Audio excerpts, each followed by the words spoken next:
Delhi high court में न्यायमूर्ति सम्मानित श्री नजीम वजीरी जी की अदालत में एक बहुत ही महत्वपूर्ण मामला सुना गया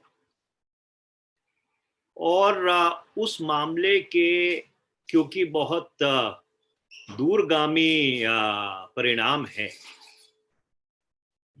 इसलिए हमने आज आपको तकलीफ दी है। मामला ये है कि एक कंपनी को ये ठेका दिया गया कि चीन से 5 लाख टेस्ट किट्स खरीदे। वो ठेका या वो कॉन्ट्रैक्ट आईसीएमआर के कहने पर दिया गया। अब जो चीन से टेस्ट किट्स इंपोर्ट की गई, उनकी कीमत बनती है 245 रुपए पर टेस्ट किट। क्योंकि 5 लाख टेस्ट किट्स का ठेका था, तो इसकी पूरी कीमत बनती है 12 करोड़ और 25 लाख रुपए। तो जिन महाशय ने इसको चीन से आयात किया,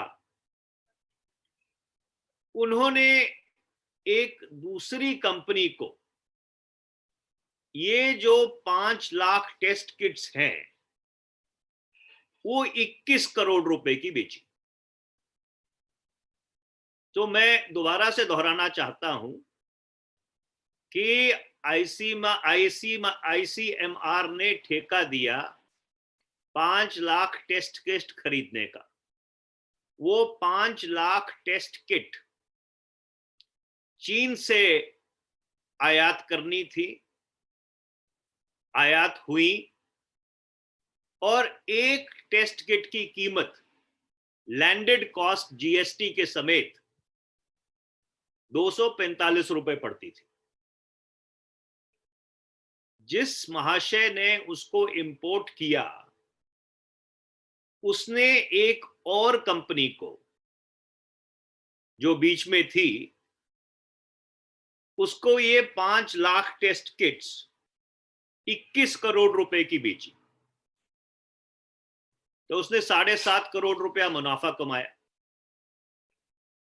और उस कंपनी ने आगे वो टेस्ट किट्स आईसीएमआर को 30 करोड़ में सप्लाई की। इसका मतलब दूसरी कंपनी ने भी 9 करोड़ रुपया मुनाफा कमाया।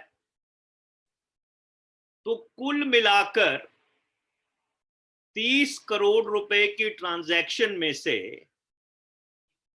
ये दो कंपनियों ने मिलकर 18 करोड़ और 75 लाख रुपया इसको अंग्रेजी में कहते हैं आर्बिट्राज लिया। तो मतलब 100% से भी ज्यादा मुनाफा ये कंपनियां आईसीएमआर को जो टेस्ट किट सप्लाई हो रही हैं उसमें कमा रही हैं। और जिस कंपनी ने चीन से ये किट्स को आयात किया, मैट्रिक्स लिमिटेड करके कंपनी का नाम है, मैट्रिक्स लैब, वही कंपनी तमिलनाडु सरकार को वही किट 400 रुपए में सप्लाई कर रही है। मतलब आईसीएमआर को 600 रुपए में, तमिलनाडु सरकार ने 50,000 किट्स का ऑर्डर दिया था, उनको 400 रुपए में। और फिर जब अदालत ने फटकार लगाई कि भाई ये क्या हो रहा है, इतनी महामारी फैली हुई है, हर व्यक्ति अपने घर में घर तक सीमित है, अर्थव्यवस्था पूरी तरह से बैठ गई है, किसी को ये नहीं मालूम कि कल क्या होगा।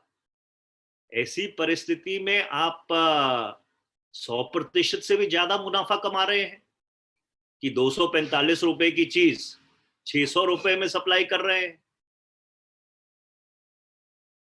मतलब 125% हो गया या 130% मुनाफा हो गया।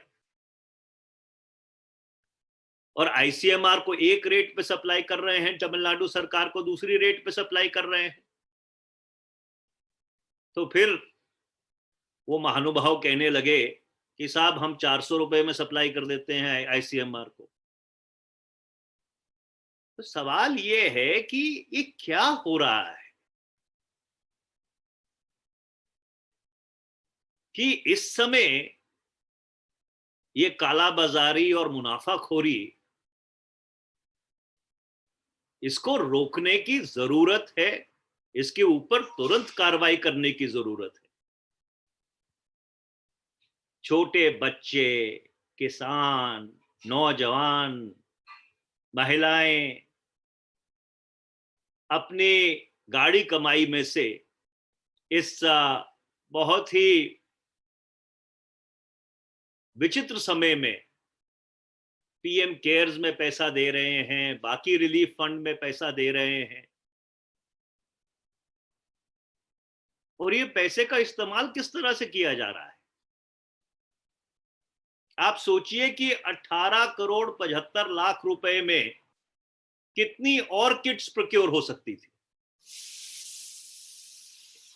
और जब कल मैंने ये बात कही कि देश के पास सिर्फ 3 लाख आरएनए किट्स, एक हफ्ते की सप्लाई बाकी है और इसीलिए टेस्टिंग कम है,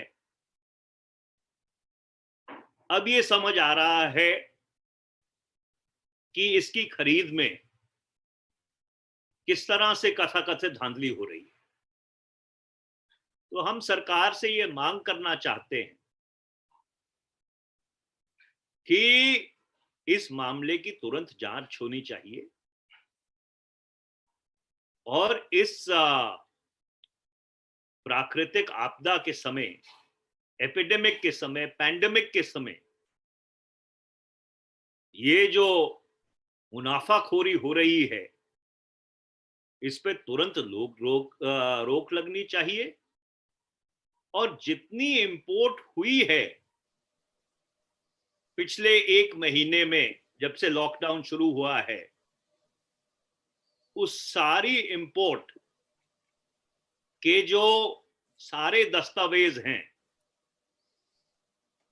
उनको तुरंत सार्वजनिक किया जाना चाहिए कि किस रेट पे उस कंपनी ने इंपोर्ट किया है और किस रेट पे सरकारों ने वो चीज खरीदी है। क्योंकि समाज को भी ये पता लगना चाहिए कि ये कौन ऐसे लोग हैं